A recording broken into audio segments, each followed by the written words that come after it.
Les rois ne se déplacent jamais incognito. Même en pyjama, on appelle ça une tenue royale. Eh bien, c'est avec cette phrase un peu satirique sur la royauté que s'ouvre l'émission Les Ondes clandestines, dont nous vous souhaitons la bienvenue, à moi et puis surtout à Jean-François Carracci, ex-agent de renseignement italien sous Andreotti et Berlusconi, et aussi futur roi de Roumanie, qui a décidé de nous parler de la royauté, des Windsor, de Sarah Ferguson. Écoutons-le. Paris Match révèle que Sarah Ferguson, ancienne épouse du prince Andrew, a écrit un mail exceptionnel à Jeffrey Epstein il y a un certain temps, en le complimentant, en le remerciant et surtout en confirmant les liens très très très particuliers entre Jeffrey Epstein, Sarah Ferguson, le prince Andrew et la famille royale d'Angleterre. Alors je vais être très clair avec Sarah Ferguson.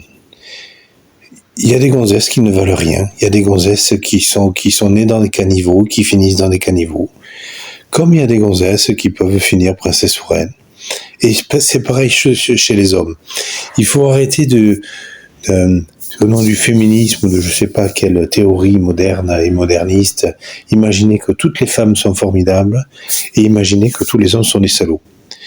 Il y a des fils de pute, j'en ai croisé quelques-uns dans ma vie, mais il y a aussi des sacrés numéros en gonzesse, et Sarah Ferguson fait partie de ce type de femmes qui ne valent rien. Et c'est à l'appui de ce mail que révèle Paris Match que je m'autorise à cette charge. Parce que il y a quelque chose qui va pas chez cette gonzesse, il y a quelque chose qui va pas chez le prince Andrew. Dans la série anglaise The Windsors, il y a des choses qui sont dites avec beaucoup d'humour et beaucoup d'efficacité cinématographique sur les Windsors. On imagine bien sûr que ce qui est dit dans cette série humoristique n'est que scénario, n'est que imagination. Non, ils sont dégénérés. Dégénérés. Et ce mail révèle une chose du point de vue judiciaire, du point de vue journalistique, c'est que la justice américaine, fortement aidée par Donald Trump, qui, apparaissant dans l'affaire Epstein, eh bien, fait en sorte de ne plus y apparaître, ou que l'affaire Epstein ne soit qu'une bonne blague, eh bien, sur l'affaire des deux fils de la reine, c'est la même chose.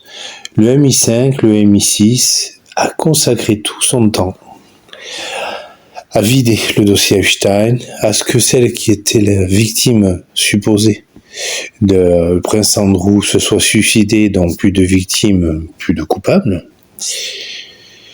Et donc on voit, et c'est là l'intérêt du podcast, c'est pas un billet d'humeur sur la famille royale d'Angleterre. Charles III d'Angleterre était le cousin germain, issu de Germain de mon père. Donc c'est ma famille, c'est comme ça, c'est un fait. Dès l'instant où Ion Kodja, sénateur roumain, l'un des anciens patrons des services de secret roumains, en même temps, ou dans les mêmes eaux, dans les mêmes périodes que le père d'Émile Adrian Magnici, général du renseignement roumain, eh bien, vient confirmer que je suis bien le fils de Michel, eh bien, je ne suis pas une groupie, je ne suis pas un lecteur de point de vue qui donne son avis comme on peut le faire chez le coiffeur ou chez le dentiste.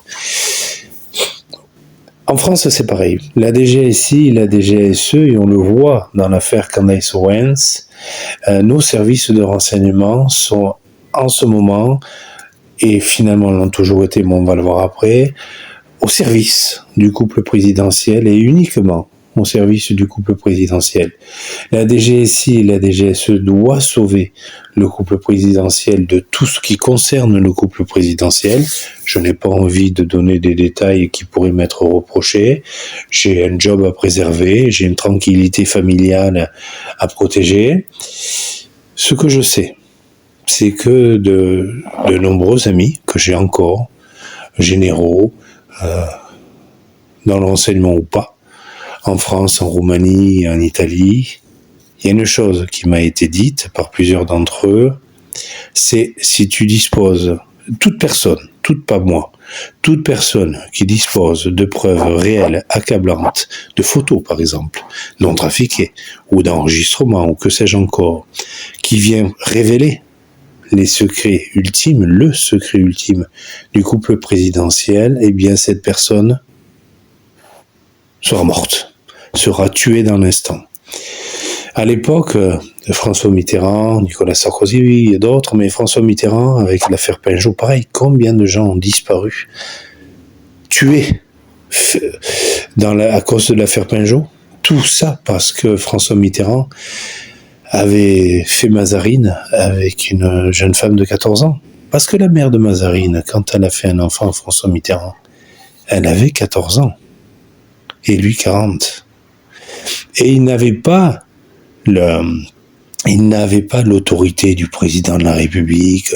On se dit, c'est normal qu'on écarte les jambes devant un prince ou devant un président parce que l'autorité fait que. Non, quand il avait 40 ans, il avait été ministre, il avait été d'ailleurs fort zélé pendant la Seconde Guerre mondiale jusqu'à être décoré de la franquiste, ce qui n'était pas donné à n'importe qui. Mais donc François Mitterrand était un haut fonctionnaire de la préfectorale et déjà il était précoce dans ses vices, puisqu'à l'âge de 40 ans, il sautait une gamine de 14 ans qu'il a mis enceinte. Celle-là, c'est un socialiste, mais c'est pas parce qu'il était socialiste, je vous le dis, moi j'ai le cœur à gauche. Je suis un aristocrate qui a le cœur à gauche. Mais voilà, ce qui est important de constater, c'est ça. On va dire, oui, mais c'est les affaires des États. Non, c'est les affaires que les hauts élus, les hauts fonctionnaires veulent qu'il existe. Pourquoi est-il normal ou finit-on par accepter que Andrew et Charles soient des fils de pute, mais bon, ils sont membres d'une maison royale, donc voilà, c'est comme ça, quoi. Non, non, non et non. Bien, les ondes clandestines, c'est terminé pour ce jour. Merci de nous avoir suivis dans ces explications royales qui sont loin finalement d'une émission à la Stéphane Bern, un peu consensuelle et qui manque de piquant.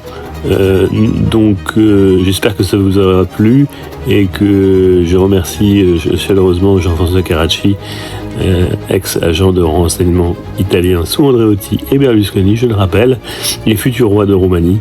Merci de nous avoir suivis, à bientôt, au revoir.